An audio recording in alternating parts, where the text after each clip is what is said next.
All right. Well, hopefully you tried back now and the audio is working. Let's see. Just to give a quick rundown of what all I was doing. So we've started a new project, and we're going to use this Django site to develop a Django app that we'll then be able to use in other projects. In order to do that, right now what we're doing is just getting a very basic baseline level install of Django. I've used something called Cookie Cutter Django, which basically just all the cruft that you would kind of do when setting up a Django app or a site is already just built out for me, and I don't have to spend a lot of time doing that. The site will eventually become just an example for our application, and then the application will be the meat of what we're working on. And then we'll share it and test it. So what I'm doing right now is converting over the uh, cookie cutter from a pip install to a UV install because I just like UV. That's what we've done so far, and we'll go from here.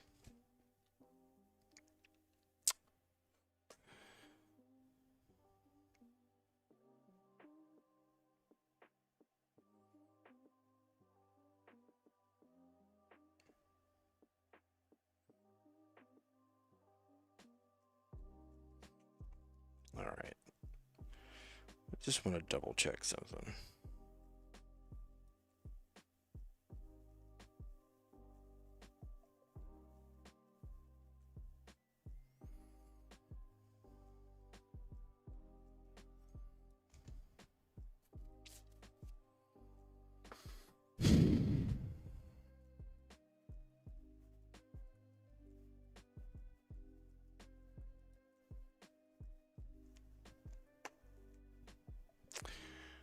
All right. So, all right, we need to get this thing going here. So,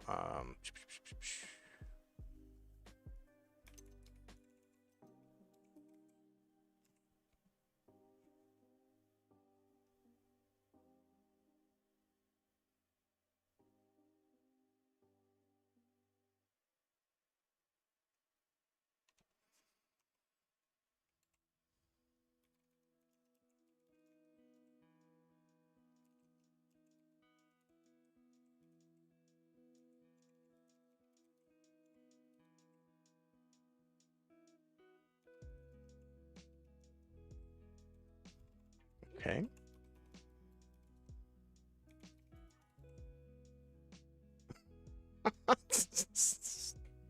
I am not used to this setup. All right.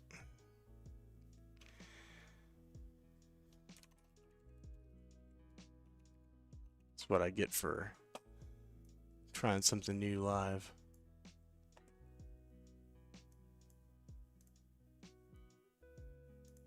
That's a virtual environment.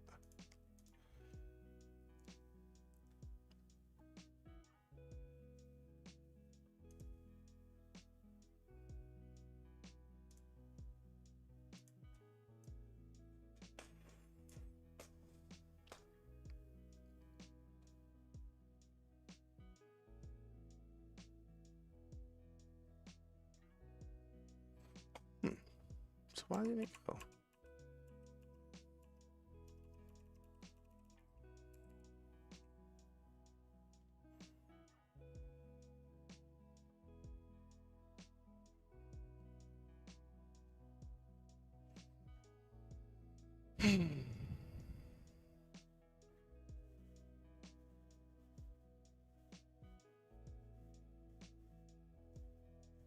You know what?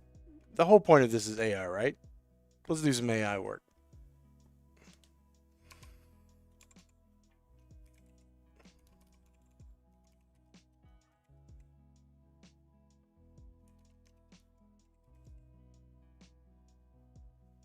Oh, gotcha.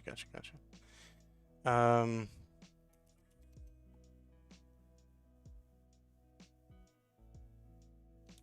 let's call it info. So first thing we're going to start off with is a prd.markdown.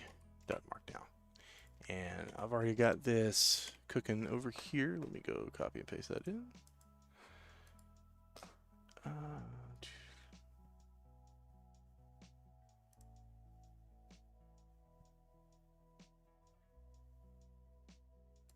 it is.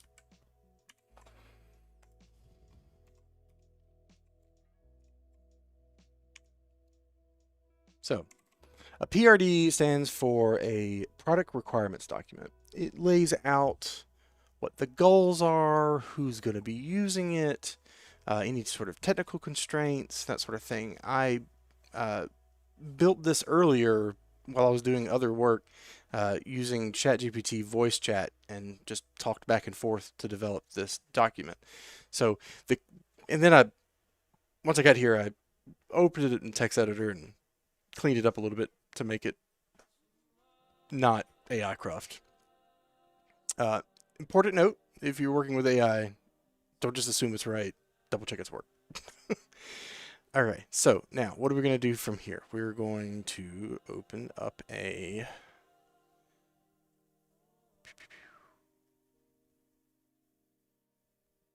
what do you call it? Claude. Man, I maybe shouldn't have done a live stream this late. So, we're going to have Claude. Actually, let's get it the smart model first. So we're going to, oh, we're in the wrong folder.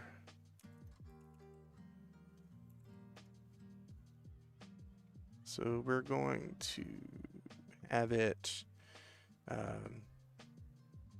read the,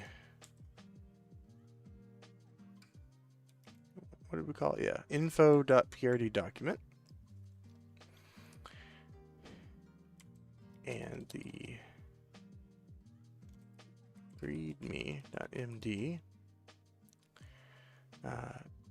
and prepare for a conversation about this project.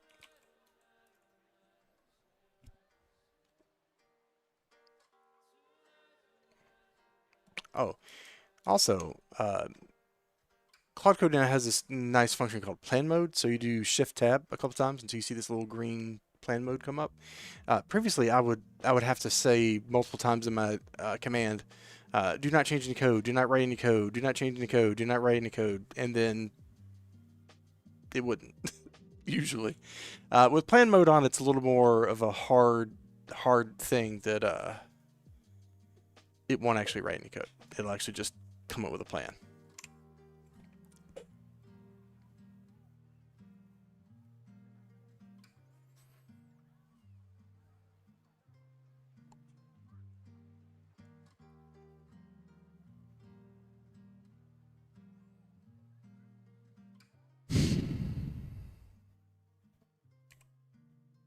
So this is actually going to use a tool called a model context processor. It's a tool that I wrote, not MCP. I just used MCP to write a tool that generates a unique name for our Claude instance here. So it's going to use Claude. It's going to use a name, like a human name, to identify itself.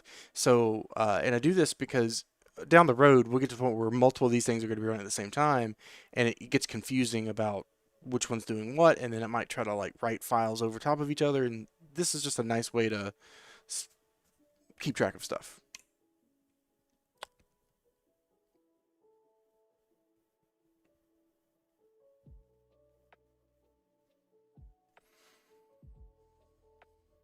It's thinking. It's thinking some more. All right. What did it think? Yep.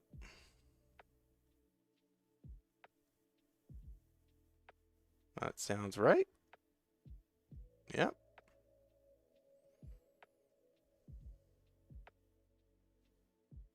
That's right. That's right.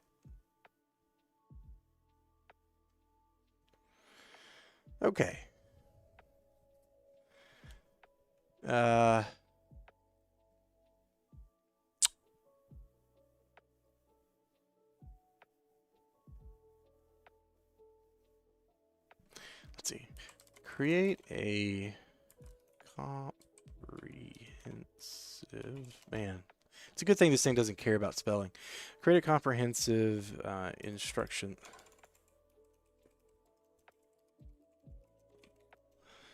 Now, I'm telling it to create a Copilot instruction files because we're gonna use Copilot later.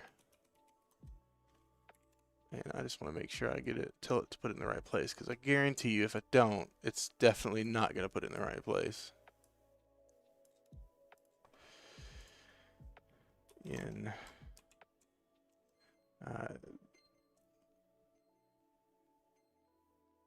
for the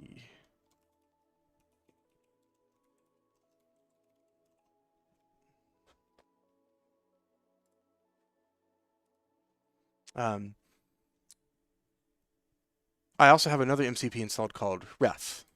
And Ref is a way for it to go out and look at documentation so that when an AI agent is trained, the date that it's trained, it doesn't know about anything that's happened since then. So Ref gives it the ability to get information that's current.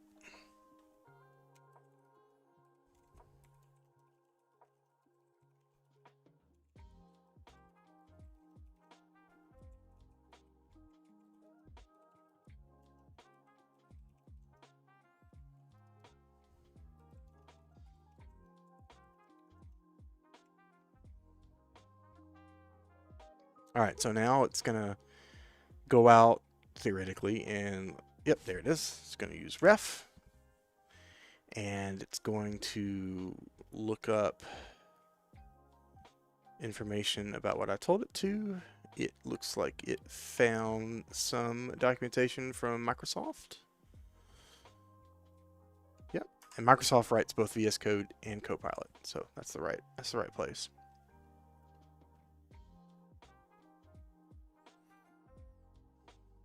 Looks like it went and got some more.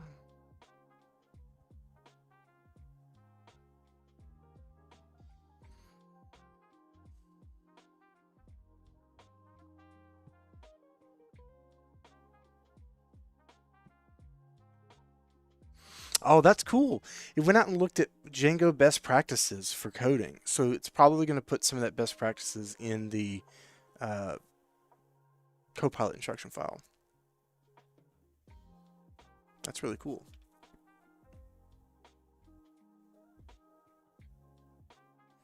So right now it's looking at all the files in the repository. Okay. It thinks it's ready. Oh, wow. Very cool. Yep. Yes. Yes. Yep. Yep. Yep. Yep. Send it.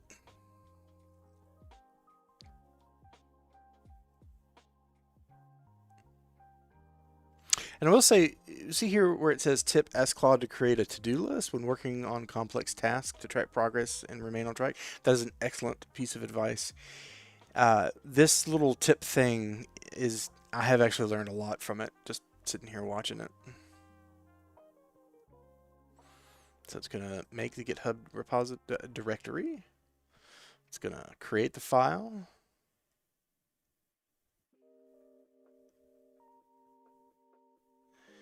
Now, in the past, I would have created this file one of two ways.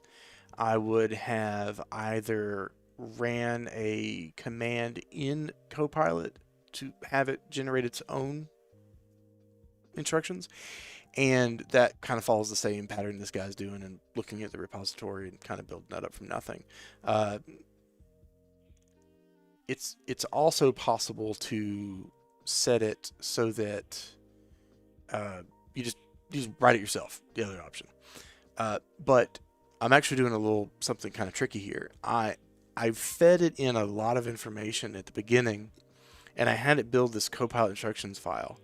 Well, the neat thing about that is that what we're going to do is we're about to do the same thing for Claude, and we're actually going to tell Claude to build its own instruction file.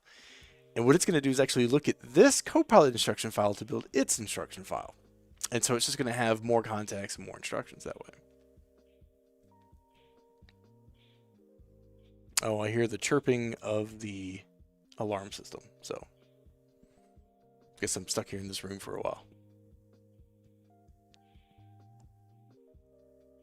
All right. Let me take a look at it. CD. What do you call it?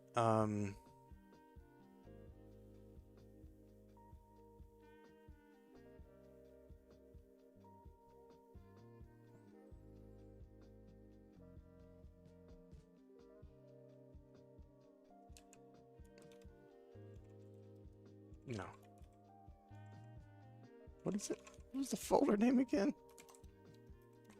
It's GitHub. Yes. Okay. So, oh,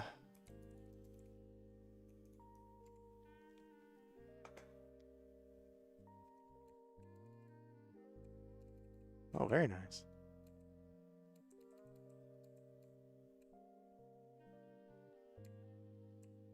Wow, that's very, very detailed.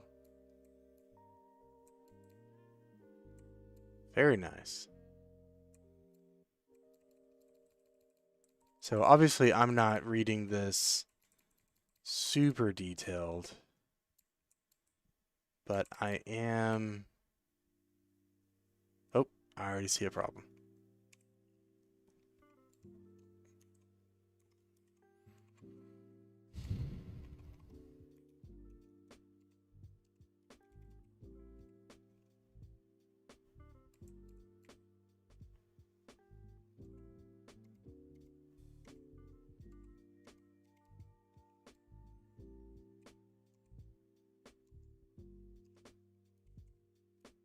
Why is my...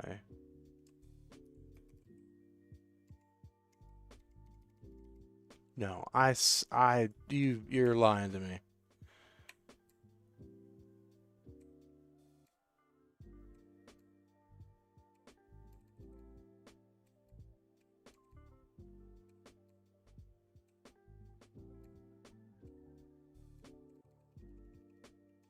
Oh, is it really case sensitive? Dirt. Okay.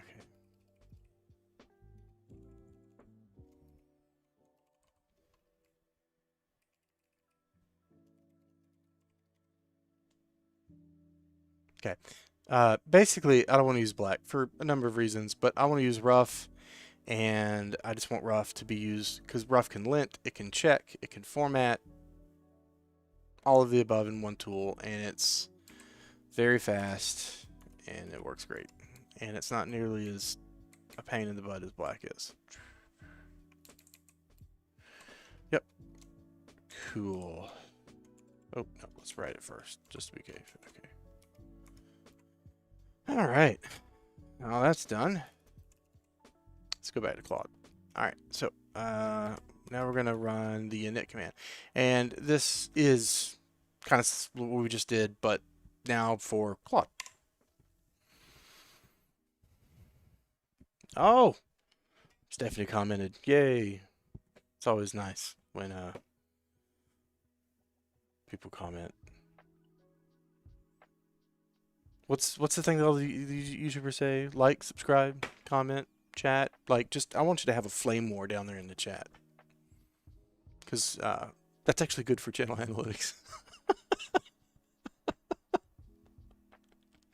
It's kind of funny. It's one of those things where, like, if you go and see a video that you disagree with and you leave a comment, like a Nastagram comment about why you disagree or why it's a terrible video or why people shouldn't watch the video, it actually just it fuels the trolls.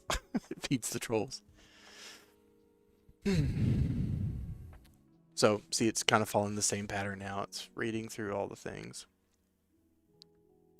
and I've learned that you could have AI or Claude or whatever literally start from nothing, like a blank repo with nothing in it. But it just tends to go in directions from the beginning that you don't necessarily want it to go in.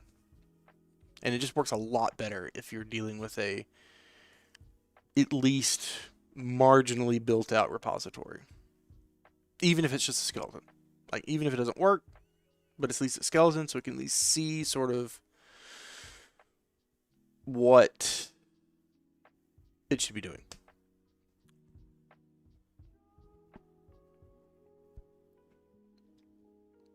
All right, it's going to create the comprehensive Claude file.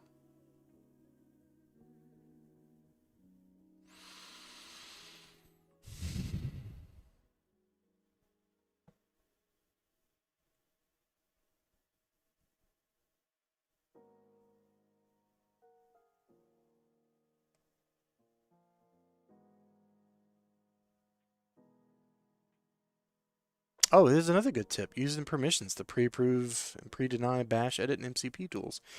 So there are some predefined commands and, well, they call it tools that Claude can use, and that includes the bash tool, which is, that means it can do anything. Right? But it does allow you to say, like, it can run bash ls, but it can't run bash rm. So you can kind of prevent it from doing some, I won't say nefarious, but some dangerous mistakes.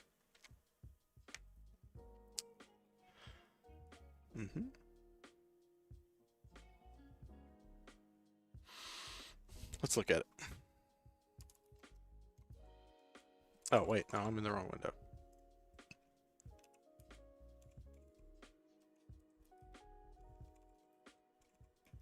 We'll get there eventually, guys. I am way too tired to be doing this. Okay. Uh-huh. Yep, we're running UV. Yep. Rough check, rough format.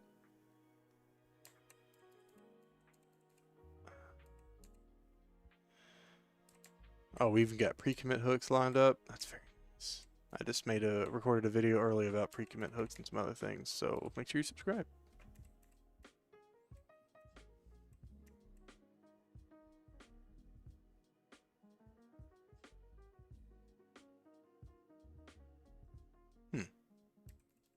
Very interesting. That is not my normal way of setting up environment variables, but I don't see why it's bad. It's just not what I'm used to. One of the complaints about Cookie Cutter Django is that it's very, very opinionated, and I don't really mind that too much. You know, if you don't like one of its opinions, it still makes for a good base that you could change to fit your own opinions, or remove it so it's just not opinionated on a particular topic. Yeah, seems all good.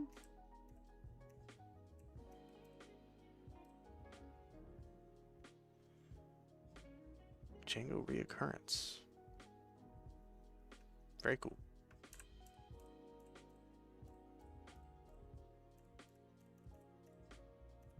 Yeah, creative feature brands. Yes, very nice.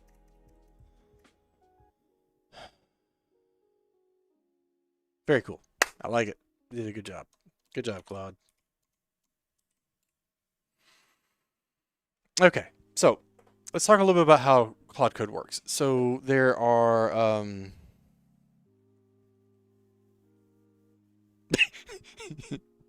yeah, you hit the nail on the head about the engagement. So so how Claude Code works is or not how it works. One of the ways you can use it is you can create sub agents, and you can have the main agent, which the main agent is the thing you're talking to, coordinate a whole team of sub agents, and you can create your sub agents by basically giving it job descriptions. So you could write a job description that is a data researcher, and you lay out, what a really good data researcher does. You could do a analytics person that is really good at analytics, setting up analytics and parsing analytics. You could do one for databases. You could do one for software development. think you get the idea here. It's not just for technology things. Like you can many other applications out there. Anywho, and then you can refer to it in your main commands here to say a multi-step process or even a fan out and fan in, and you basically manage it like you would a team of humans. So it allows me to sit here and give commands and basically manage like I would manage a team of people. But it's a team of people who have really bad short-term memory. They can remember everything they learned in college, but they can't remember what they did yesterday. And that's why it's so important to have them document their work when you're done or when they're done so that you can then feed that documentation back in and back in. So let's get on with it. So I am going to, so that PRD that I made was, like I said, just conversating with OpenAI. I want to kind of run it through my process here. So we're going to say gather. There it is. So I wrote this gather requirements tool, and so we already talked about subagents. You can also have what's called commands or slash commands, which that's what we're looking at here. And that is basically a list of instructions that then you don't have to copy and paste. So if you've got like a prompt that you just constantly copy and paste and reuse and reuse and reuse, you can turn it into a tool and just call it. So very great for a whole lot of things. And I have this one that really lays out all the things that I want it to gather from me about a project in order to build out a proper PRD. And its output is not necessarily a PRD. Its mission is to collect all the data needed to produce a PRD. And then we're going to have a bot that is specific to PRD, create our PRD. And in case I was muted earlier when I explained what a PRD is, it's a product requirements document. So it's just lays out all the different things that define what this project's going to be. So I'm going to say examine the contents of info/prd.md and ask me any questions needed to gather all the details to produce our own PRD.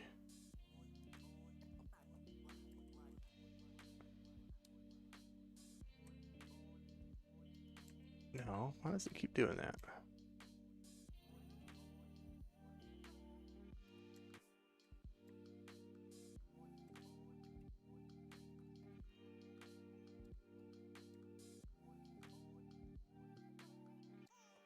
I'm trying to think of how to express this.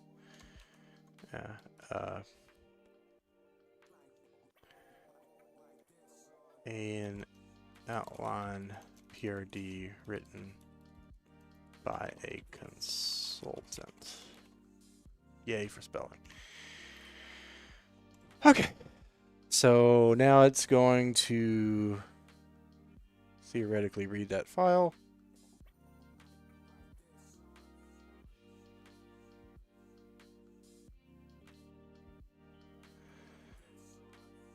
Yeah, it already knows that it's Agenda Pulse.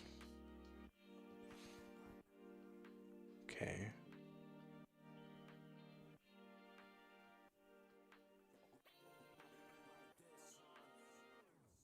MVP development.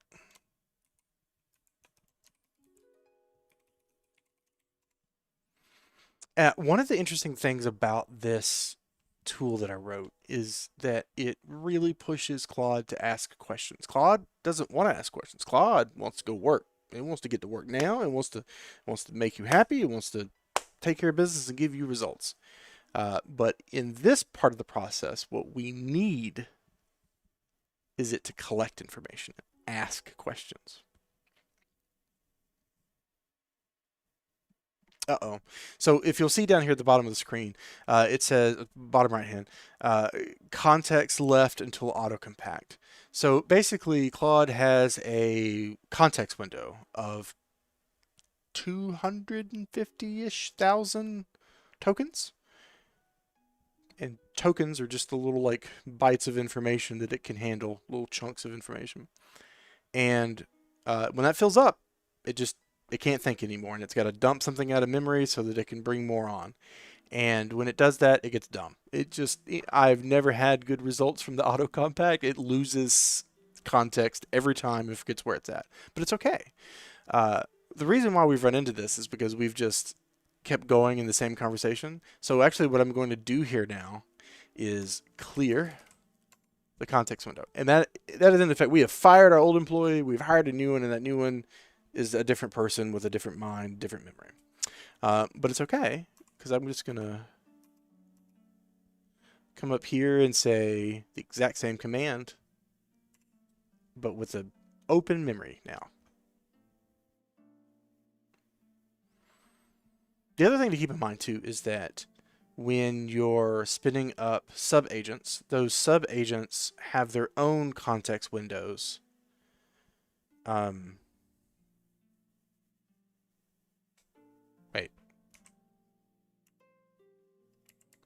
Uh-oh.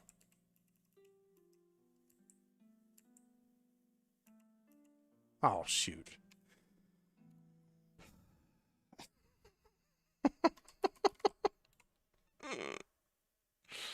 I just realized that it didn't actually save any of the commands I put in after gather requirements. So a created an outline of a PR. Read the file at info/prd and ask the questions you need to gather.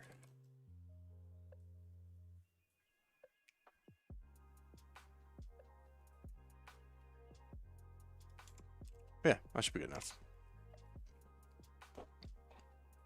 So usually you can just hit up and it will go back through your command so you can like rerun a command. I'm not entirely sure why, but that time when I went up, it just, everything after the slash command was gone. So I had to retype it back out again. Oh, actually, look, it's pretty cool. So it says, based on the Claude file, I know that Agenda Pulse is for managing calendars, agendas, and da-da-da-da-da. Yes. So here we go. We'll meet Emily Davis. She'll be helping us gather.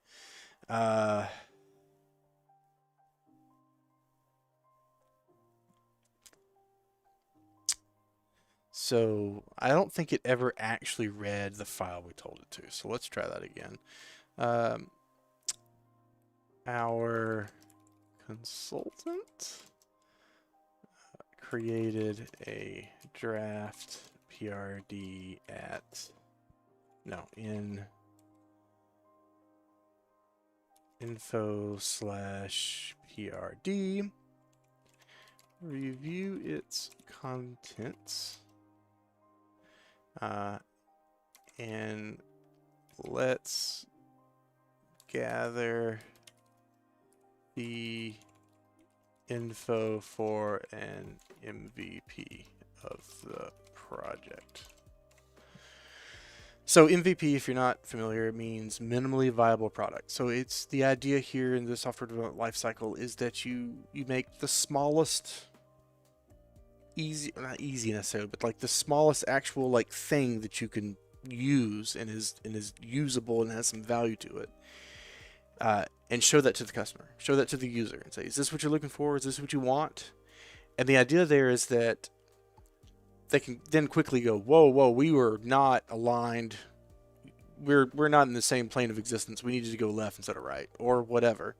And the reason for that is if you spend weeks, months, whatever, developing this thing, and then you ship it, and it's just not even close to what they wanted, and you got to start all over again, that's a problem. And that's what you see when you hear about these big software projects that just fail when they're doing something custom for a big business or a government. All right, PRD missions, but I like to understand the current pain points better. What specific problems?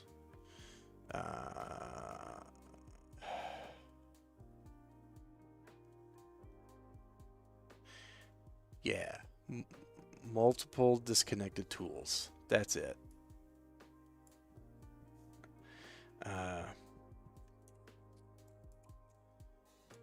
And data sources that are hard to use.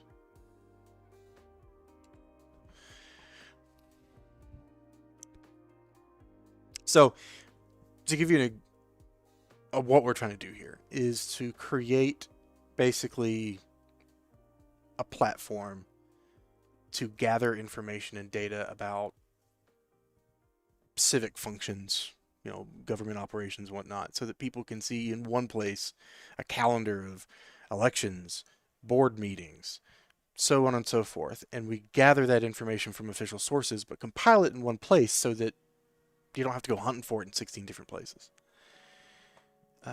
Looking at PRD's features of the MVP, unified agenda builder, public.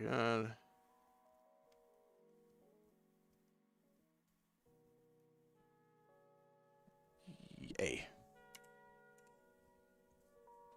Yeah, that's what I hope to be at the end of this. Is just we can create a calendar event and it has a title, some information, and that's about it. A is fine.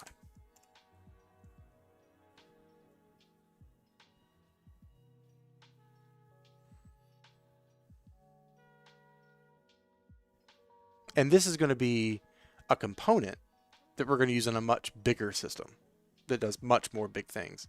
Much more big things. That's great. So this is configured any specific technical requirements.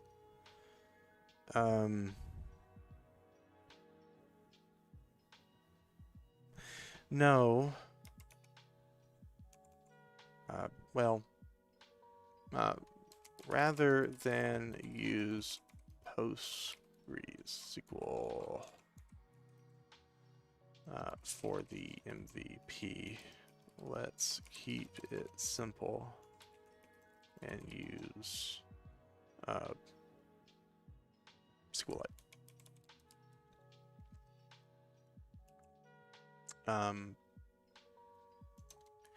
Don't worry about auth beyond the default. Go auth.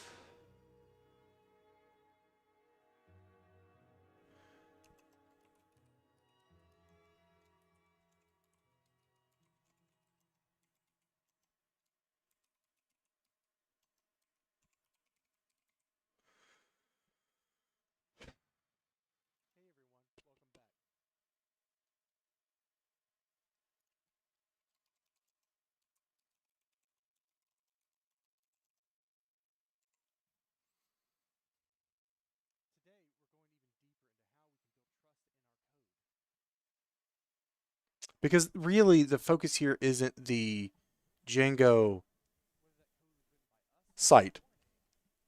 Like, we're not going to deploy this as itself. It's going to be a component in something else. All right, what is it asking? Which story represents the core?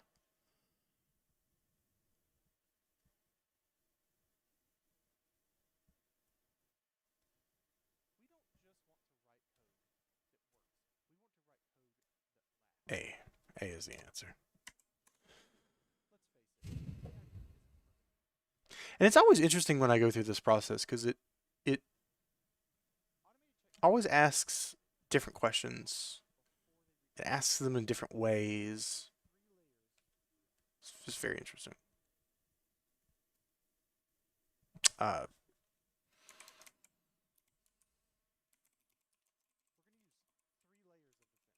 yeah, we don't need it going and pulling in data sources or anything like that. We just want to build out the very core calendar bit.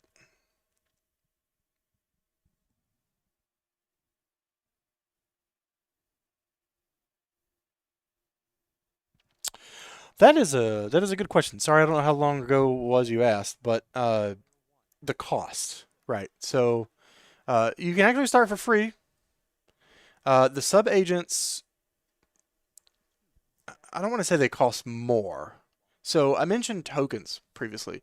Tokens, uh, actually, you know what? Let's just uh, OpenAI tokenizer. I don't know why. Whenever I hear a tokenizer, I think of the Britney Spears song. Maybe I just revealed how old I am. Whoa, come on. So OpenAI has this cool thing that kind of gives you a view into something. Uh, so let me pull in my original PRD and we'll see how many tokens it is. So uh, here you can kind of see how it's splitting that text into tokens. It's not a set number of letters. It's not a set number of really anything. It's if you're a fan of Doctor Who, it's kind of like timey-wimey. But tokens are currency in the AI world. So uh, it's going to cost me 956 input tokens to send this file to Anthropic, that's the company behind Claude, and then they're gonna crunch it. They're gonna burn dinosaur juice and make things happen, and then it's going to output something, and the outputs, you know, the instructions it's going to follow, or the code I ask it to create, or the document I get to create, and the input tokens are a certain cost. Usually, it's like a certain cost per million of tokens, and then the output tokens are a certain cost per million, and the output tokens cost more than the input tokens because if you send it an input token and then it just doesn't do anything, well, it didn't really cost them anything. It's the output that's the real value there. Uh, so anyways, oh man, why is my computer running so poorly? So how does that play into what we're talking about? The so there's two different ways they do billing. There's plans where you just pay a flat rate every month and kind of get a certain usage level, like so many tokens per hour or so many tokens per day or what have you. Or you can use the API key version where you just pay per token. You just however many, if it's, you know, 10 cents per million of tokens, do the math what it is per token, and that's what you're paying per token. Uh, I, I've seen people talk about paying $6,000 a month bills for OpenAI or for Anthropic, and I couldn't afford that. But I can tell you that the plan that I'm on does me well enough. The the people who spend $6,000 a month are doing so much with it and making so much money off of it that it's well within the needs there. Uh, if you can replace having to contract out to a dozen developers who are each getting paid, you know, close to $200,000 a year, it makes a lot of sense to pay $6,000 a month to one of these companies. No. So Jordan, I hope that answers your question.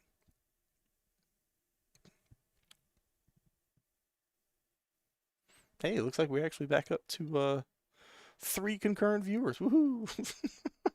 Welcome.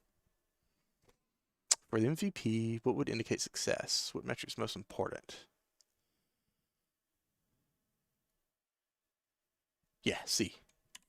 We just want it to work. we're not we're not good. Sometimes the intricacies of the formal software development lifecycle, like you would follow in a big company or whatever, just doesn't make sense for making a little app to play or demonstrate with. It's still good practice to run through all of this, um, but sometimes, you know, it'll think we're working on a management tool for the army to take over the world or something, right? Like it needs to be this big, fancy, super validated legalese thing, and we just like we just want hello world here, boss. Oh, back to the cost question actually. If you'll notice, hold on.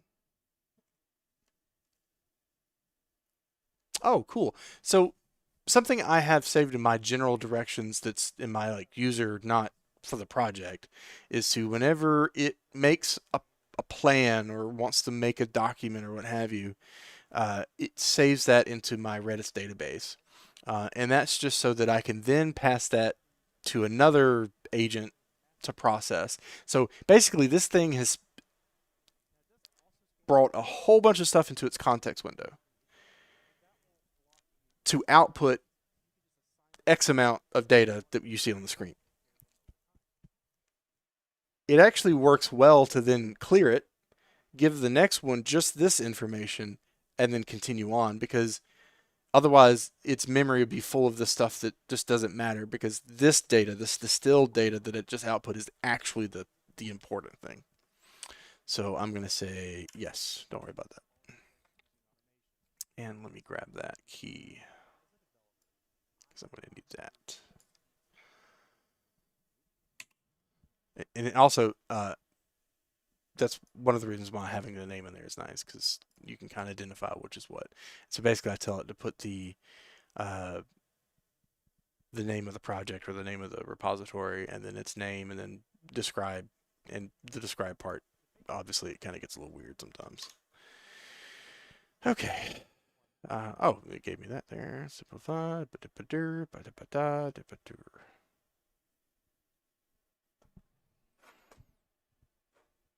Just realized the music stopped entirely.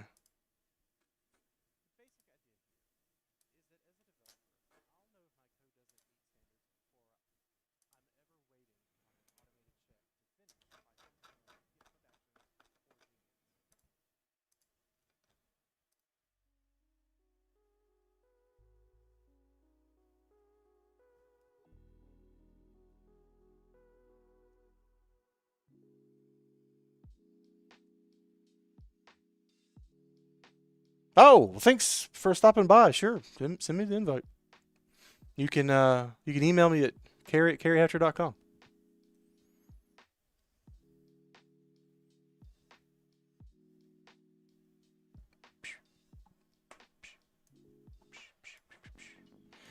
All right.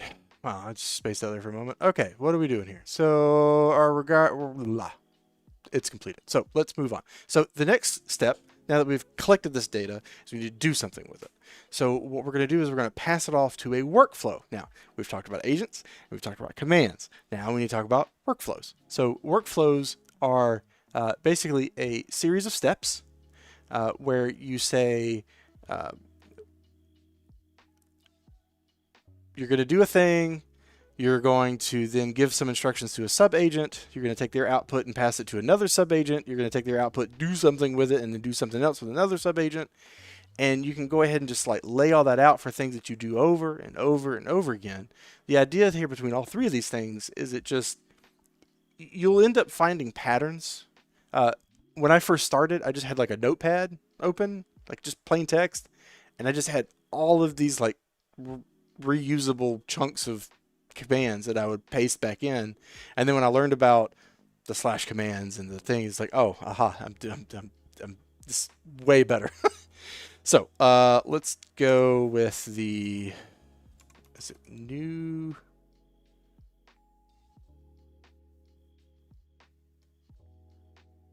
Yeah, I think that's it. I think that's it. Let's double check.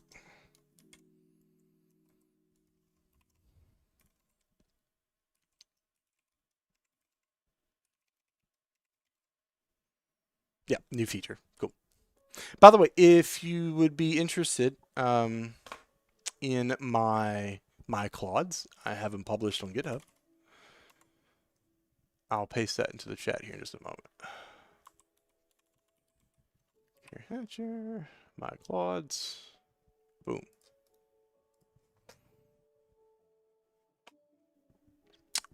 Of course, I am on the wrong computer.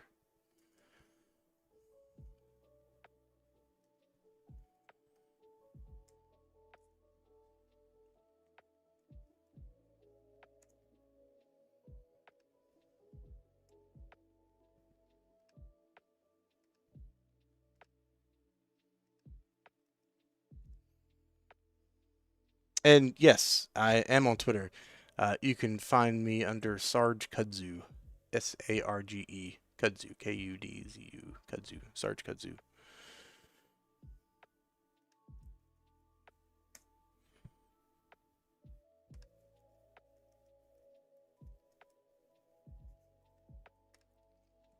Here, I'll post it. There you go. All right. Moving on up. So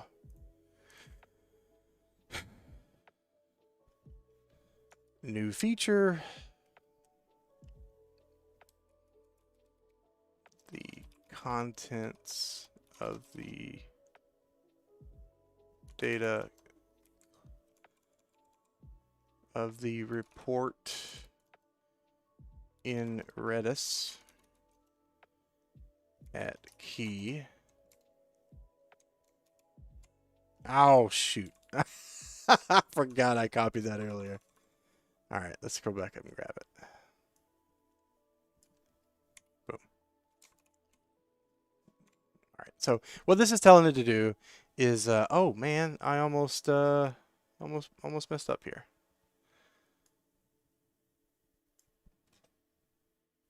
Actually, let me just drop this into a scratch pad before I mess up here.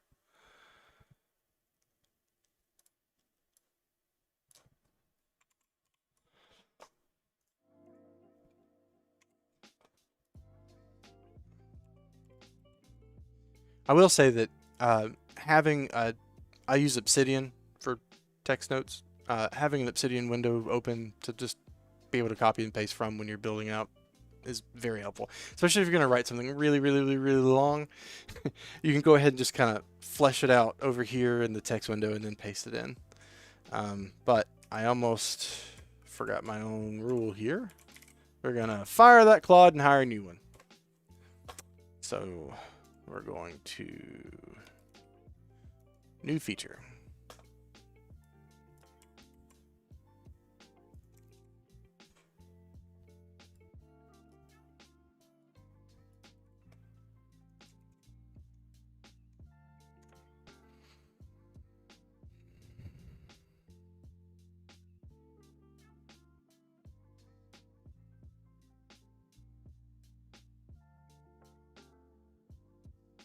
Yep, see, it's going to use Redis and retrieve that key using the MCP server.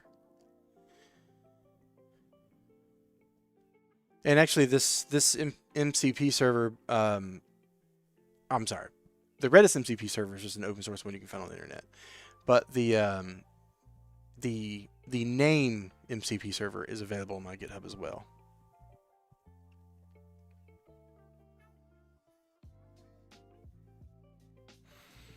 All right, I'll check it out.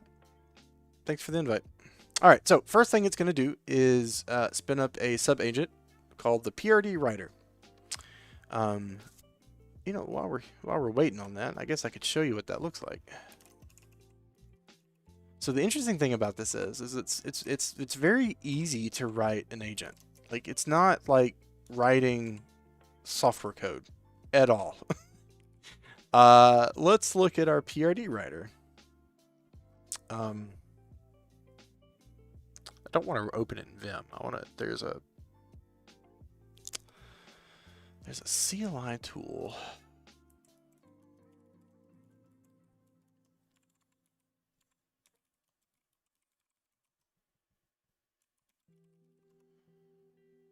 Glow. And how do I use Glow again? I use it so rarely. Okay, so I just do. All right, so Glow and then PRD writer. I did a terrible job. It didn't render it at all.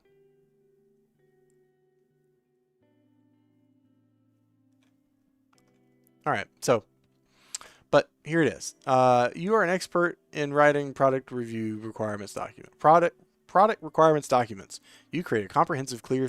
So the point that I'm trying to get across here is that you just write English. It's not code. It's not Python. It's not some fancy. It's just English. Like if you read and write English, you can make one of these. And I give it sort of some steps to follow. I tell it, create a name, go through, and I tell it to revise a couple of times, and then output a PRD. Oh, I need to update that. That's saying save it as a file. I don't want to save it as a file. I want it to save it to Redis. Oh, and then I have this, what is a PRD? So I actually put together this product requirements document guide that I kind of compiled from a bunch of different places, what a good PRD contains. And it just lays out, like, what are the benefits? What are the purposes? What kind of content? What this layout should look like? So on and so forth. And it's just information about a PRD. And that's all that's in the thing. And it's just crunching through our information.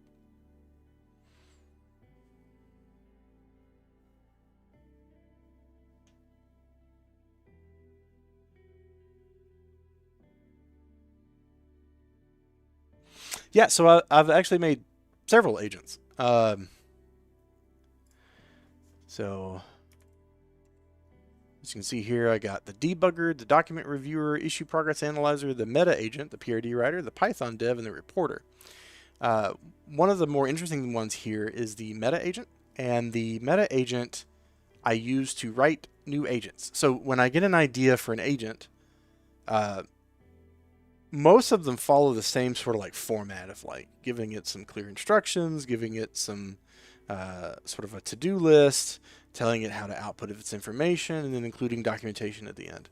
And so to kind of build the skeleton out for one of those when I have a new idea, I just call the meta agent and I tell it to create me a new one. So create a new, well-crafted, fully complete code subagent markdown file for the user's description text or contents of a reference file.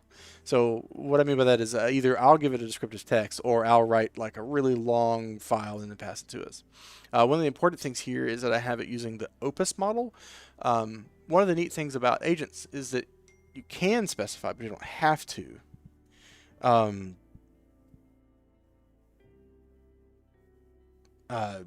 Sorry, I got distracted by a text message. My wife is giving me stage notes, stage directions. There you go. So you can give it different models based on what you're doing. The different models are billed differently, or their per token cost is different, and it's because of the advanced features of it, the power, like literally the electricity required to run that model. Opus is the strongest one. Sonnet is the next strongest one, and then their lowest one is called Haiku. Haiku? Yeah, Haiku. For this, because the meta agent is so kind of abstract and ambiguous, I want that Opus because it's really good at reasoning and researching and figuring things out. Sonnet is fairly good at just taking commands and doing work. And then a few of the ones I've written use Haiku for like a document. Like you are a awesome document reviewer. You excel at proofreading documents, right? That's something Haiku can do. Like you're not doing anything technical. You're just, is the English complete? Is the format right? Like very basic things. That one's pretty good with that. But I wouldn't rely on Haiku for anything complex or logical. In fact, I think that's what Document Reviewer uses. So what have we done here? The PRD writer wrote a draft PRD. The Document Reviewer read it and gave feedback to the PRD writer. And the important thing to remember here is that the PRD writer here and the PRD writer here are like two different people, right? So you have, those are job titles, not names. So one could be John, the other one could be Jimmy. They're not the same person. They have separate brains, they have separate memories. And what's nice about that, though, is that the PRD writer then doesn't have any sort of preconceptions or what have you.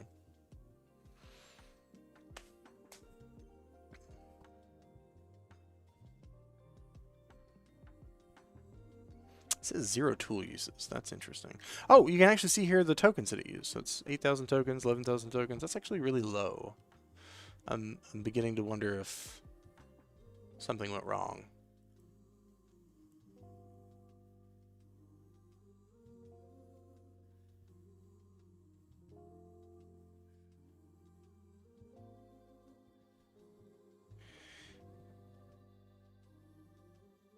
Yes. Yes. So you can use the you can use them in tandem and in parallel. So we'll get to that in a little bit here, where I'll actually have multiple agents at the same time in parallel doing work. And the beauty of that is you can really speed stuff up by doing it in parallel instead of serial.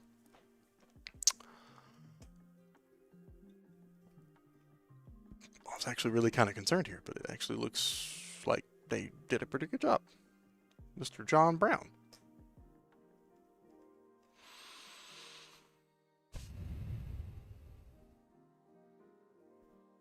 Okay, yeah, I need to change that. This is old output, but that's fine. So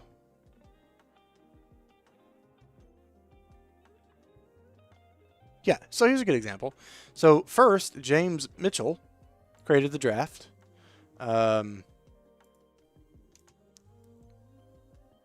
Alice Williams reviewed it, and then Marcus Rodriguez wrote the final. And then John Brown is the one that actually finalized the report and passed it on. I am actually curious to read this one just to see what's in it.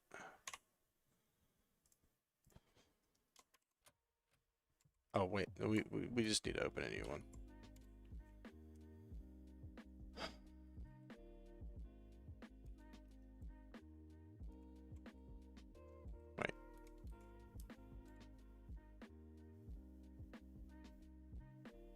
It saved it in a reports folder. I have no idea what reports folder it's talking about.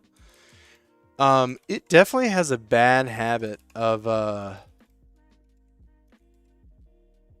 do you call it? Hallucinating writing files.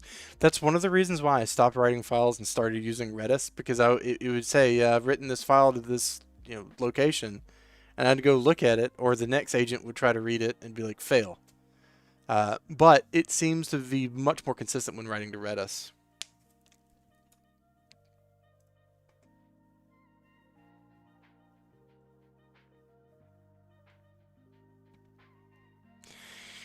Okay, so we have our PRD. So let me save a link to this real quick, so I know where to find it. Okay. So, our next step.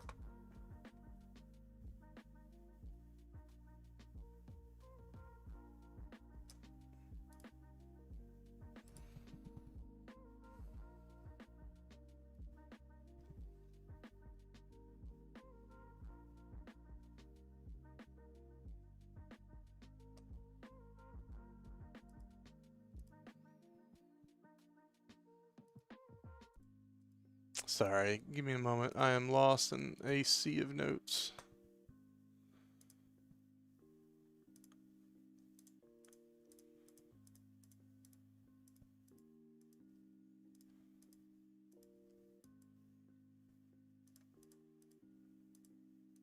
That might be on my other computer. Okay. Well, either way, let's just move on. So,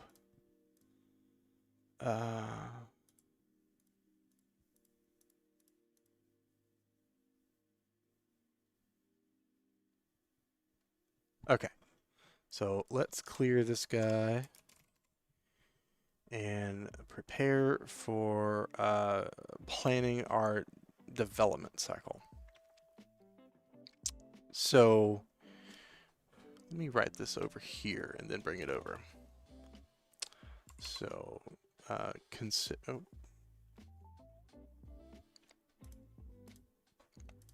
there it is. Consider the contents of, here, I'll do this over here so you guys can see it.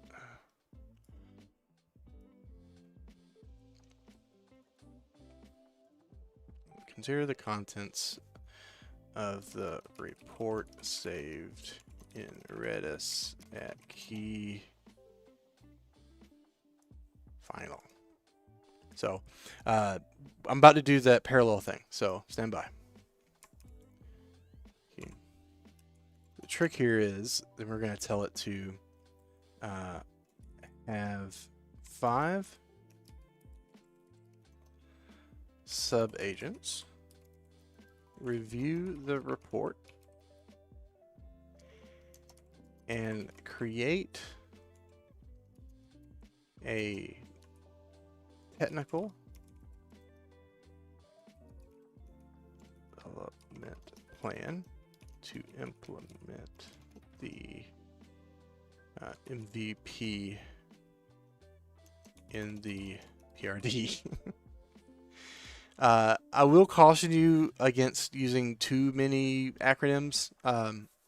I have in my Claude user settings a lot of these common acronyms saved and defined, the ones I use over and over and over again. If you haven't done that yet, define it. And actually, I'll show you just in a moment how to do a memory. To implement the MVP,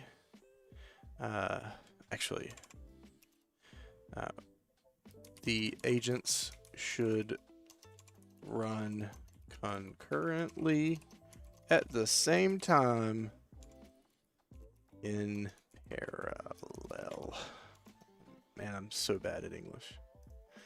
And listen, if someone this bad at English can write this stuff, I promise you, you can. Have 5 special sub-agents before the report. The reason why I'm so like run concurrently at the same time in parallel is I've discovered that if I just say in parallel or concurrently, it just won't. So I have to really hammer it home. In fact, I usually do in parallel to save time. These also something I've noticed too, that like if I'm telling it to give it instructions to like sub-agents and I put a period, it's like that's as far as it gets when it gives the direction. So if I do like period and then give it more directions for the sub-agents, it'll want to like halt there, run the sub-agents, spin up new sub-agents, and then run the next sentence. So even though it's a terrible run-on sentence, I just use comments until I'm done. The sub-agents should not make any code or write any new code. They should save their reports to Redis.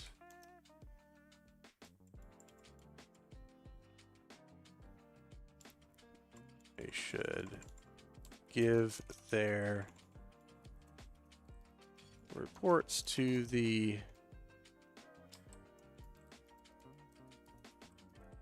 so I have this specialized sub-agent called the reporter, and its whole job in life is to take input and write it to Redis. It does a little massaging of the data just to clean it up, but that's just whoop, whoop. I tried writing a command, I tried writing a workflow. None of those really work so well. So I just now pass it off to a reporter that does that. The nice thing about it too is that if I'm starting to approach the end of a planning phase and I've filled up my context window, if it can just pass off the data to the agent reporter, and then the agent reporter has its own context window, and off to the races it goes.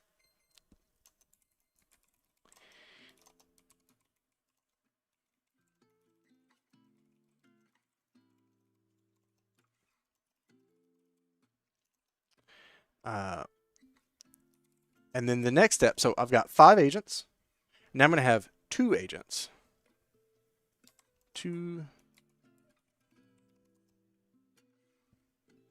have to, oh dude, man, it's bad. Yeah, between military and yeah, it's bad. Have 2 specialized sub agents review each plan from Redis and write their own reviews of each and save those to Redis as well.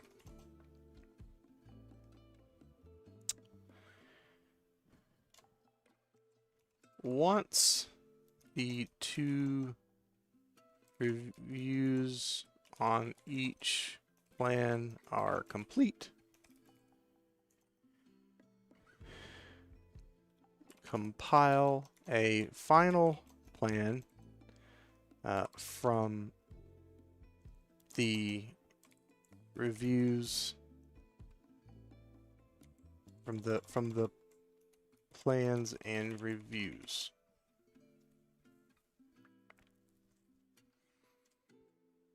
Save that. No. Have the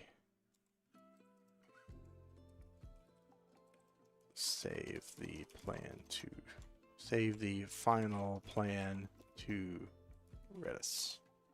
All right, I think we're good. Let's give that a shot.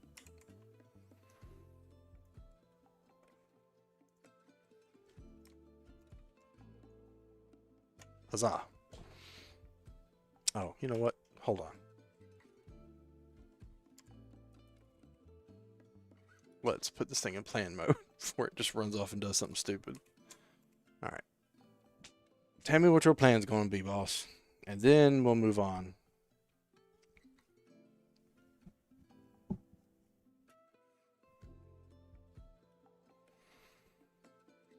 Okay, so it's reading. All right, this is where it gets cool. So it's going to launch 5 special agents concurrently to analyze different aspects of the MVP implementation. So when we're doing this with humans, we do much of the same. We'll kind of interview whoever the person is, the user, the owner, the whatever, and just sort of get their wish list of everything they could ever possibly imagine they'd ever want, and then go back and forth with them to mill that down to like the bare bones. Like, what's the first bare bones thing, and then what's the next bare bones thing, and then kind of chunk up the data like that. And then we take that data and we go back to the team and we start talking to like, hey, what is it going to take to implement this? What's it going to take to implement this? Think about what's down the list so that we don't make any decisions up here that would, prevent us from moving down the list. But the most important thing is to deliver this and then deliver this and deliver this. And by doing that, you get a diversity of ideas, a diversity of thought from different people with different backgrounds and different specialties. Someone might be more specialized in databases. Someone might be more specialized in coding or systems administration or automation, monitoring, alerts. Everyone has their sort of niche, even if you're just all on a team of software engineers. And everyone puts in their little bits of work. And then you have a team lead or a scrum master or whatever, compile that all together in one big thing and start breaking it down into what's called user stories and tasks. And usually, like the discrete features, like that you're gonna like, I'm gonna deliver something, I'm gonna deliver something, I'm gonna deliver something, is you'd have an epic. And so you break the epic up into user stories. Sometimes maybe an epic is just one user story if it's real simple. And the idea there is that you try to write these user stories in ways that they can be worked on concurrently. So like this developer can work on this user story, this developer can work on this user story, and then you can bring it all together and merge, and then you can all go out and start working on a new thing and then bring it together as a merge. And then my camera went off.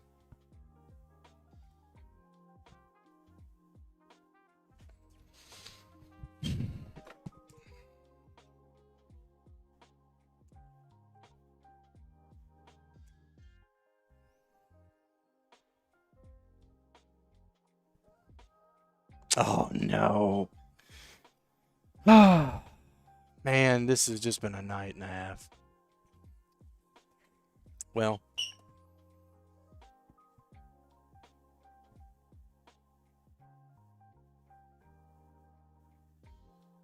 Okay. I guess we'll just switch to full screening the, oh Lord, what have I unplugged?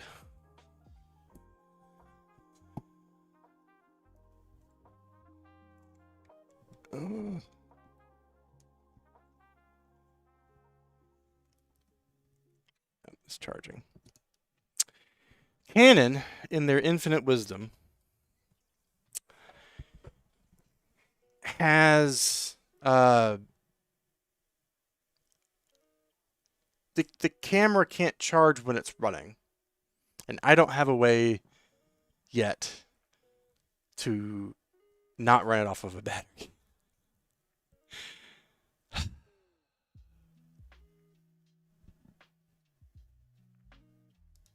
I wonder if I can just switch it over to my webcam.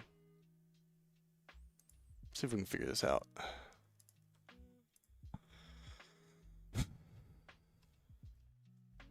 Should already be recognized.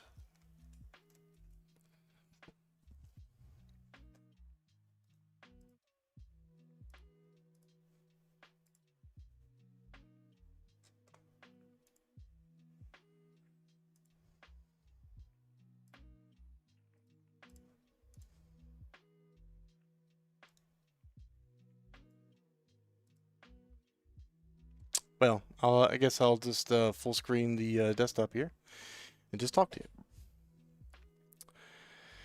So, what were we talking about? So we now have these 5 fine employees looking at 5 different topics. You got create front-end development plan, create the database design plan, create the testing and QA plan, and create the deployment and DevOps plan.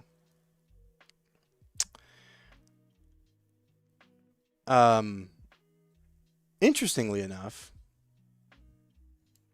I was kind of hoping that what it would do is not go off and do these things, but actually tell me what it was going to do. But it went off and did it.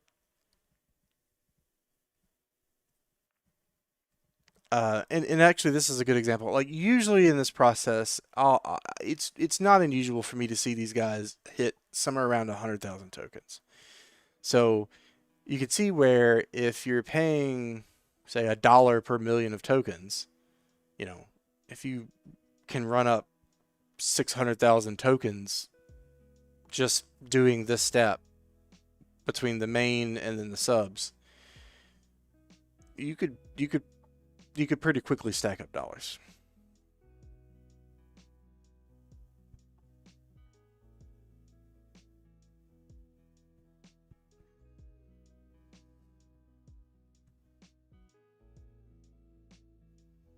All right, test automator's done.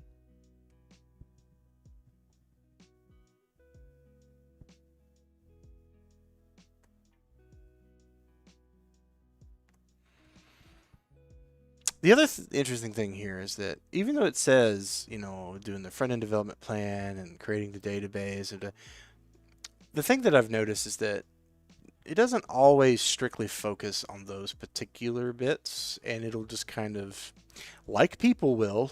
Oh, oh.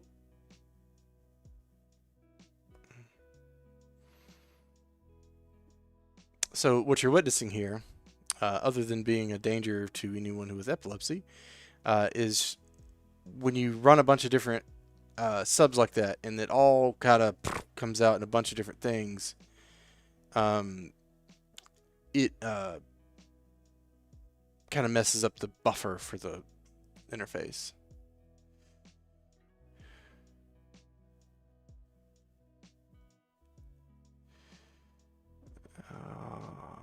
Okay, that's not what I was expecting.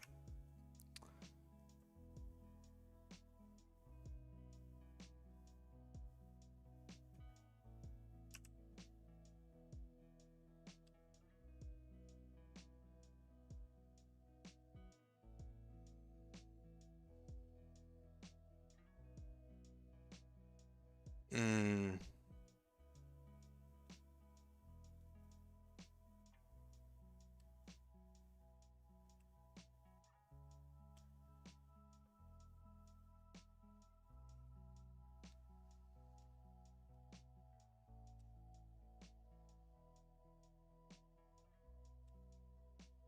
This is not going well.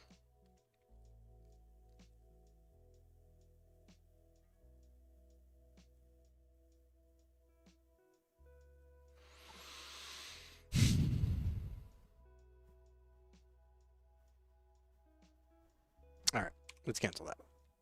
All right, so let's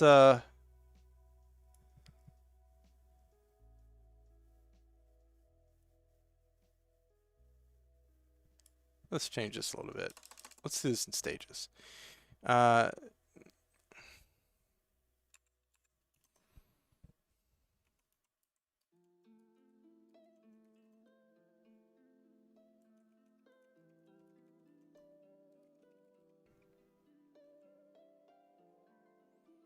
Yeah, man. I appreciate you stopping by. Good luck tomorrow.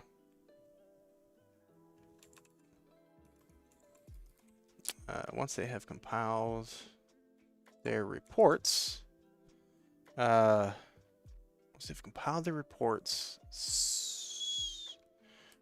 I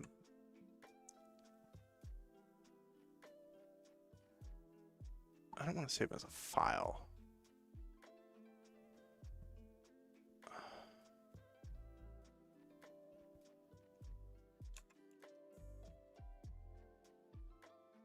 They should return those reports to you. To then have to review so that you can have the agent reporter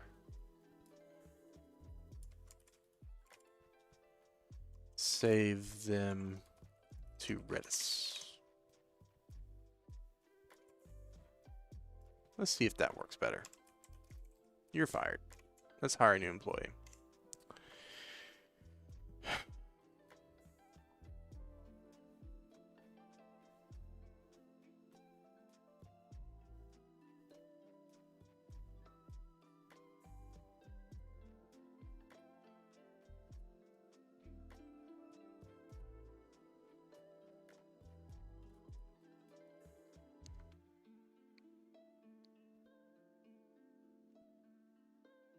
And look, it's picking up different agents this time.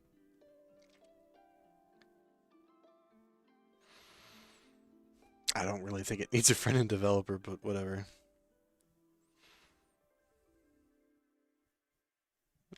Testing's useful.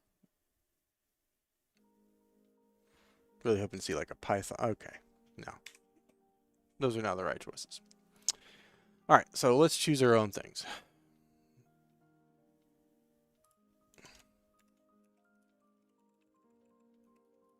Python Dev, Python Pro,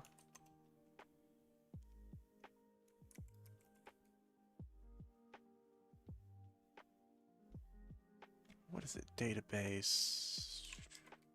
Agent.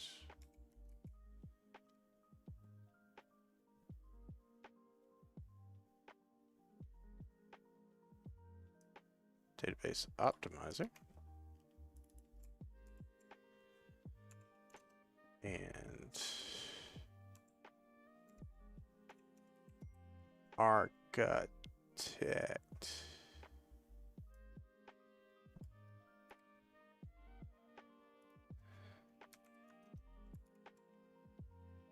So we're going to try this again, but this time we're going to tell it more explicitly what we want it to do. Sometimes it'll just figure it out. Sometimes you have to be explicit.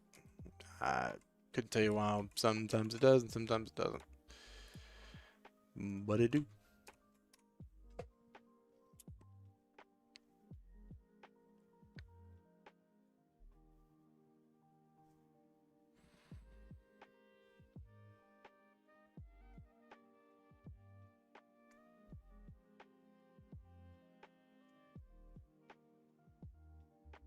Oh, I only passed at 4. Guess we'll find out. Oh, I see what's going on. This is my webcam. This is my mouse.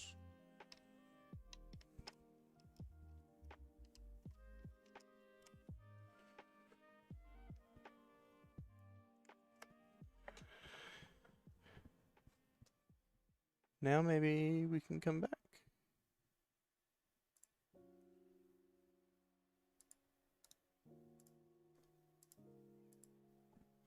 Seriously.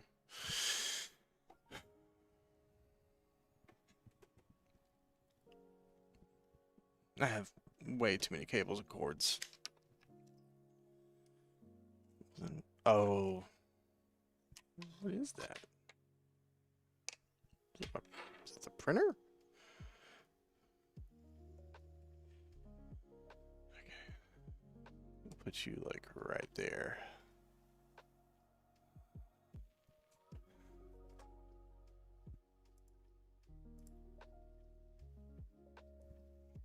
Oh, wow, that looks terrible.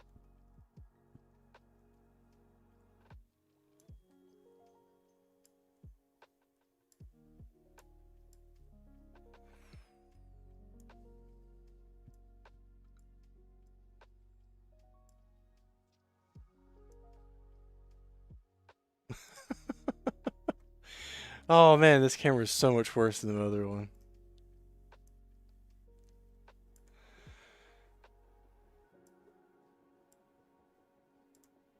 But hey, I'm back. That's the important thing. I have a friend of mine who likes to say that the more money you spend on your webcam and audio setup, the less reliable it is. And I sometimes I think he's right.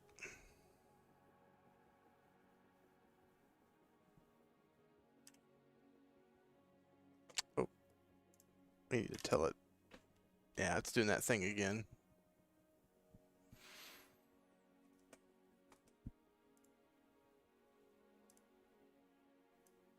I'll save you the epileptic nonsense that's going on the screen right now.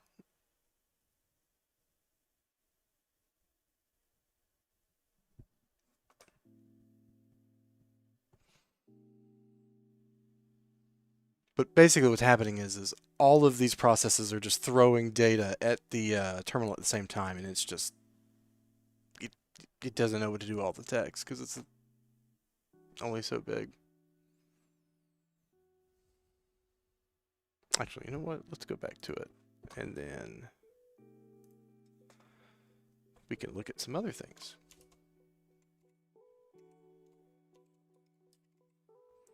So in addition to my agents, right? So we got the commands. So that's where you get the tools and the workflows, and I'll show you an example workflow.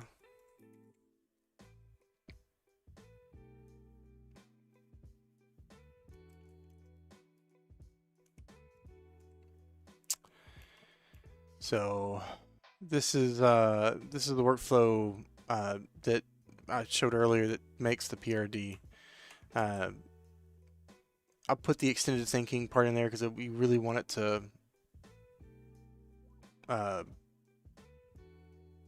Oh wow! I just realized there's a problem with this, and that might explain why it's acting weird.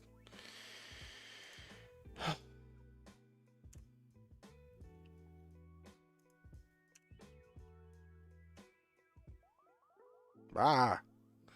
Okay. Oh.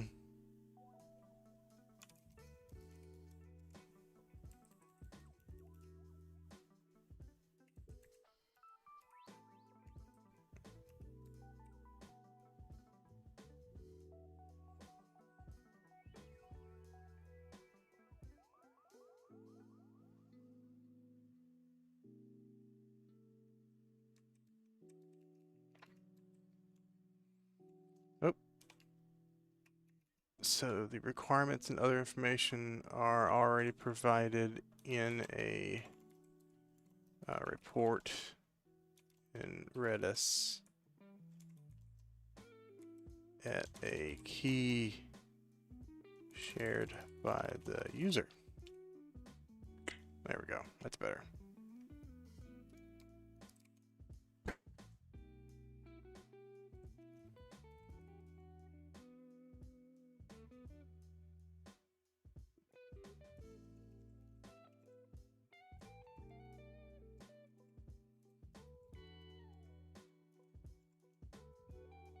Uh, uh,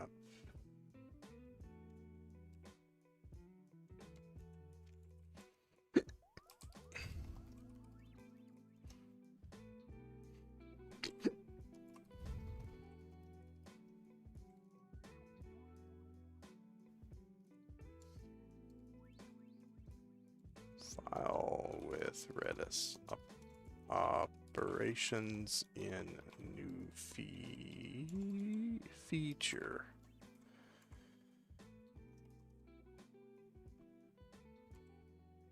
Boom. Published.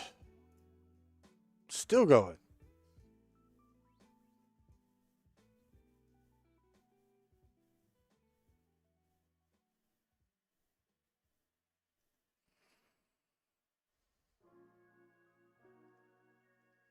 And it really wants front-end developer to do something.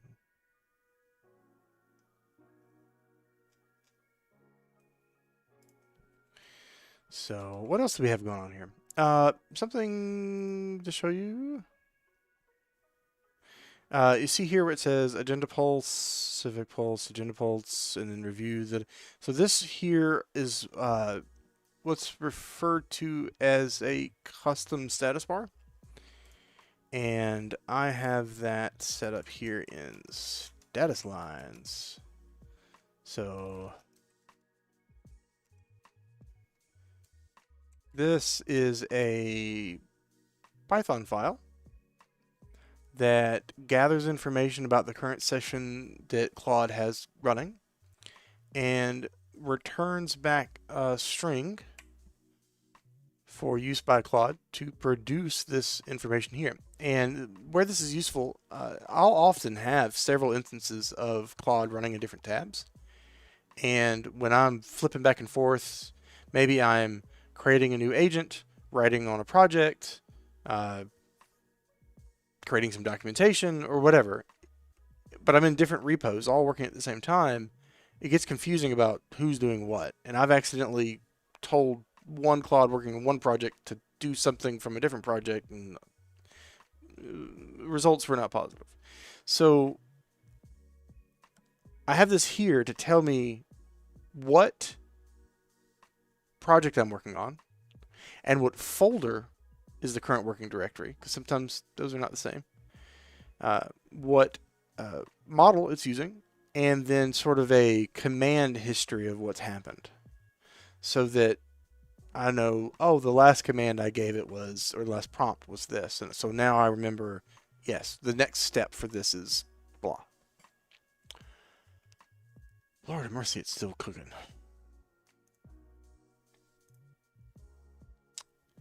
Well, everybody, I unfortunately don't think I'm going to get nearly as far with this as I thought I would tonight. But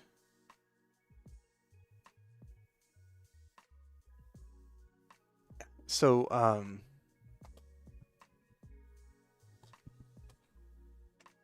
hoping this will finish soon. Good Lord, that's just doing all kinds of nonsense.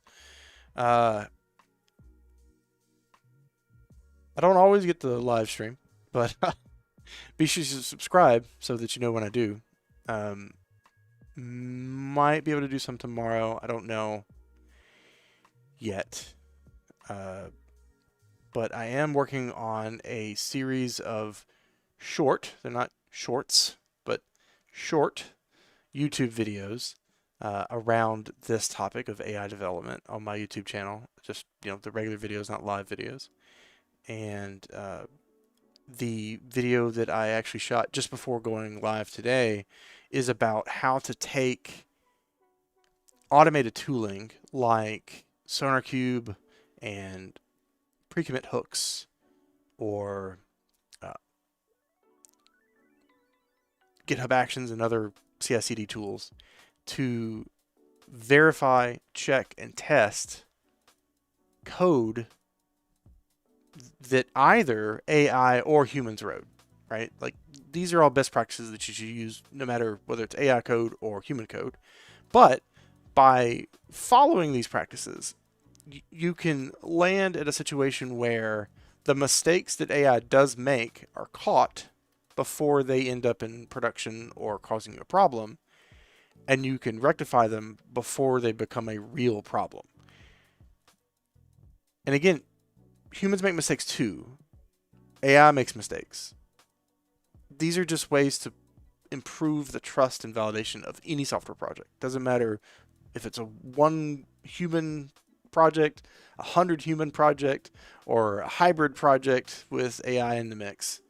It's important to do those testing and validation steps so that you don't accidentally leak a password or leave a unauthenticated endpoint or any number of various problems out there. And with that, you can be more assured that the AI tooling isn't going to lead you down the path of bad code. In fact, when you get all this built into GitHub Actions, we can't get there now, but maybe the next stream we'll get far enough along to get this far. I can actually show you where the local Claude here will open a pull request in GitHub. Copilot, the one we mentioned earlier, will do a review, find issues, and then our Claude code here will look at that review, fix those issues, and then we can have SonarQube review the changes and say what's wrong with it. Is there not enough tests? Is there an OWASP violation? So on and so forth. And then I can have the local Claude here, hey, go read the pull request comments and fix those problems. And you kind of have this back and forth, just like you would between humans, until you eventually land at a well-crafted chunk of code to be merged in your project. And it's pretty amazing. All right, looks like it's finally done whatever it was doing.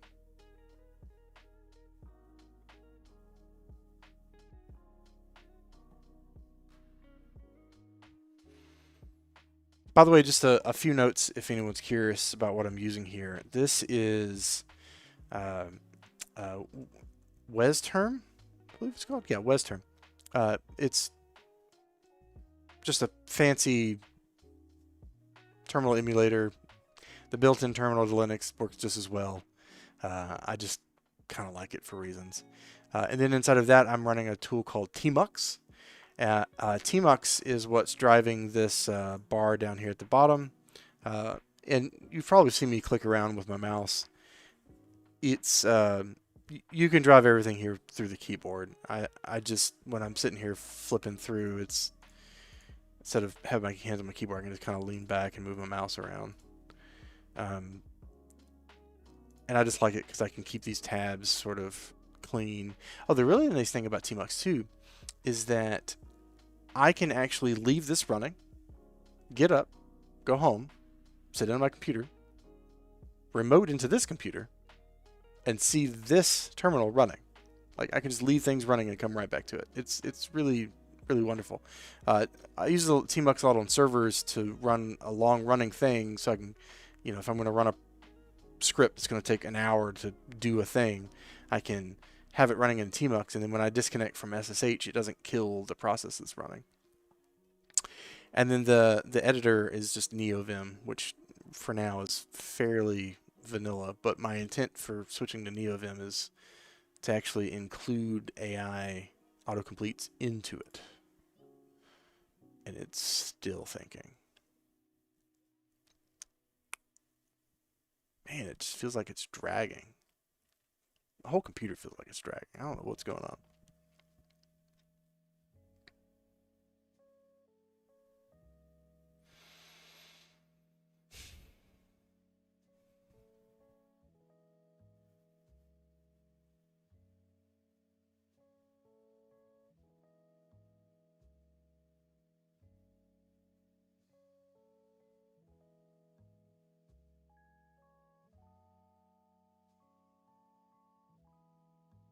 Interesting.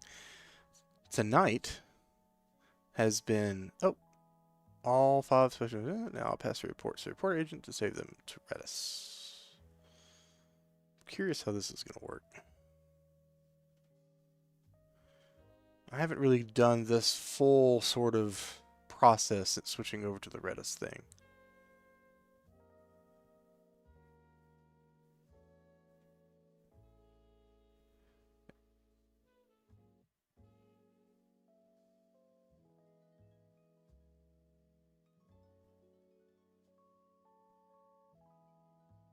I think what I'm going to end up having to do is take the instructions that I have in the reporter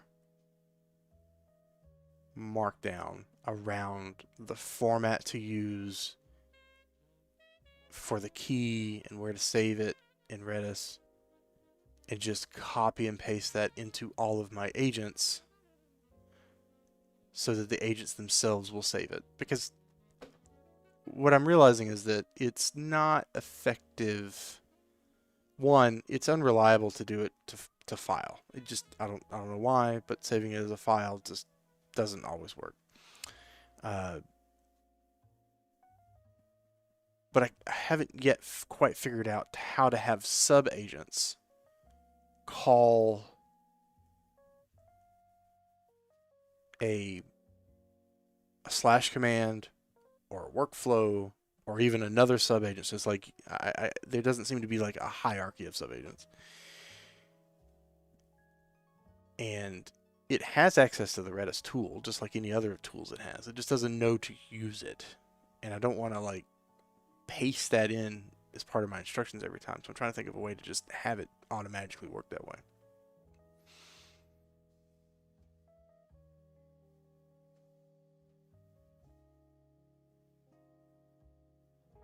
But like I said, where the power of this comes from is where when you have, you know, 5 of these tabs open, all working on different projects or different parts of the same project at the same time. That's where it gets really neat.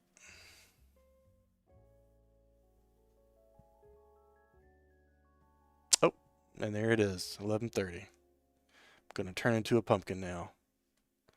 Well, on that bombshell. Oh man, this is terrible. It just looks so bad.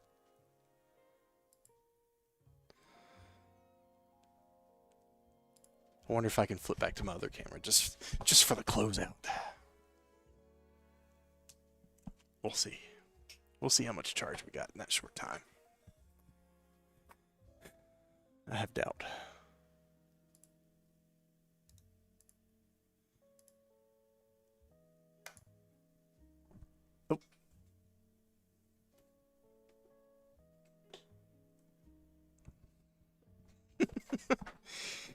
Oh, Lord of mercy. It's amateur hour around here, guys. What can I say? There we go. Nothing like live editing OBS. All right. This may. Yep. Dadgummit.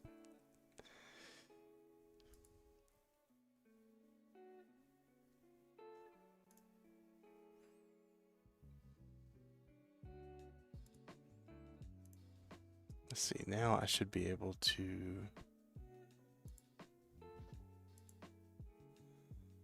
I don't understand why OBS always changes the size of my things. Okay. There we go. I'm back with a good camera that doesn't look like terrible. So I'm going to close it out. It's late. We'll pick this up again some other time. Be sure you hit that subscribe and that like button. You know the song and dance. It's not your first day on YouTube's. But if you're watching, I appreciate it very much. Hope you learned something, and see you next time.